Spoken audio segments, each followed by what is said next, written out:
Kesimpulan, Majelis Hakim yang terhormat, tim penasihat hukum dan para hadirin yang kami hormati,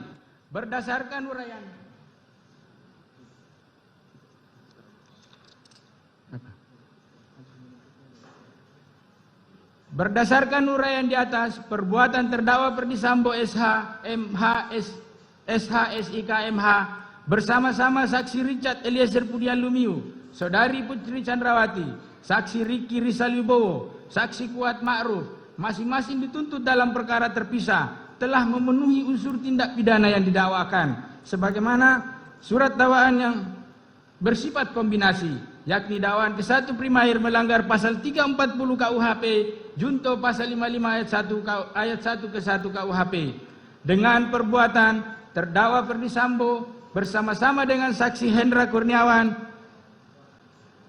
saksi Agus Nurpatria, saksi Cuk Putranto, saksi Baikuni Wibowo, saksi Irfan Arif Rahman Arifin, masing-masing dituntut dalam perkara terpisah telah memenuhi unsur-unsur tindak pidana yang didakwakan sebagaimana dakwaan alternatif dan pertama primair melanggar pasal 49 junto pasal 33 Undang-Undang Nomor 19 Tahun 2016 tentang perubahan atas Undang-Undang Nomor 11 Tahun 2008 tentang informasi dan transaksi elektronik junto pasal 55 ayat 1 ke 1 KUH pidana telah terbukti secara sah menurut hukum dan perbuatan terdakwa Persambo bersama-sama dengan saksi Hendra Kurniawan, Agus Nurpatria, saksi Irfan Widianto, saksi Cuk Putranto, saksi Baikuni dan saksi Arif Rahman Arifin masing-masing dituntut dalam perkara terpisah.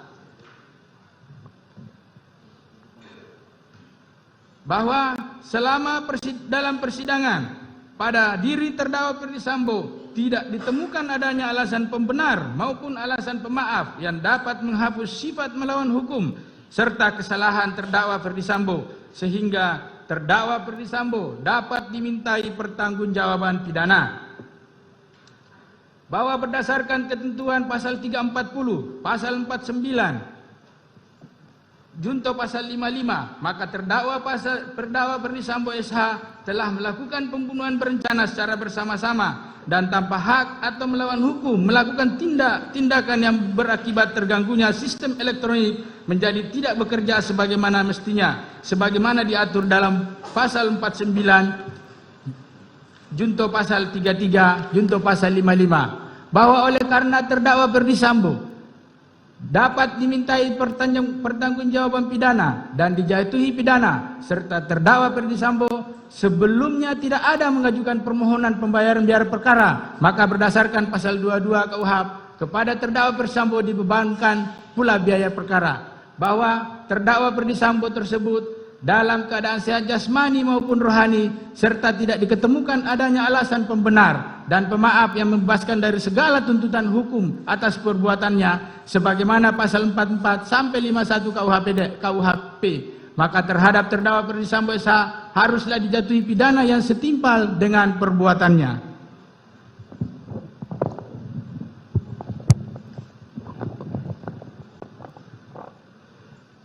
Sebelum kami sampai bertuntutan pidana atas diri terdakwa, perkenankanlah kami mengemukakan hal-hal yang kami jadikan pertimbangan mengajukan tuntutan pidana, yaitu hal-hal yang memberatkan. Perbuatan terdakwa mengakibatkan hilangnya nyawa korban Nofriansah Yosua Huta Barat dan duka yang mendalam bagi keluarganya. Terdakwa berbelit dan tidak mengakui perbuatannya dan memberikan keterangan di persidangan. Akibat perbuatan terdakwa menimbulkan keresahan dan kegaduhan yang meluas di masyarakat. Perbuatan terdakwa tidak sepantasnya dilakukan dalam kedudukannya sebagai aparatur penegak hukum dan petinggi Polri. Perbuatan terdakwa telah mencoreng institusi Polri di mata masyarakat Indonesia dan dunia internasional. Perbuatan terdakwa telah menyebabkan banyaknya anggota Polri lainnya turut terlibat. Hal-hal yang meringankan tidak ada.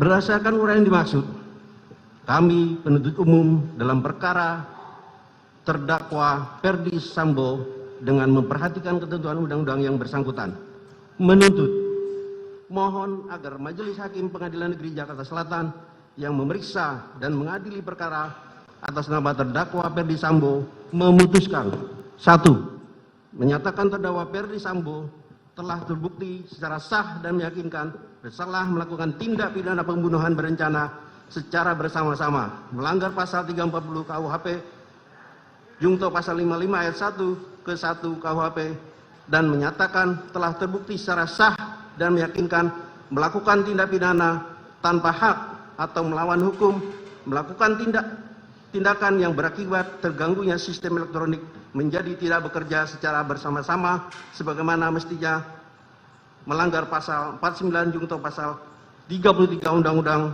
Nomor 19 Tahun 2016 tentang perubahan atas Undang-Undang Nomor 11 Tahun 2008 tentang informasi dan transaksi elektronik, Junto pasal 55 ayat 1 ke 1 KUHP, sebagaimana dakwaan ke-1 primer dan dakwaan kedua pertama primer. Menjatuhkan pidana terhadap terdakwa dengan pidana seumur hidup. Menyatakan barang bukti berupa mulai A sampai 41 dikembalikan kepada JPU untuk digunakan dalam perkara atas nama Hendra Kurniawan dan kawan-kawan. 4. Membebankan biaya perkara kepada negara. Demikian surat tuntutan ini kami bacakan dan diserahkan dalam sidang pada hari ini, Selasa tanggal 17 Januari 2023. Penuntut umum Rudi Irmawan, SH, MH. Demikian.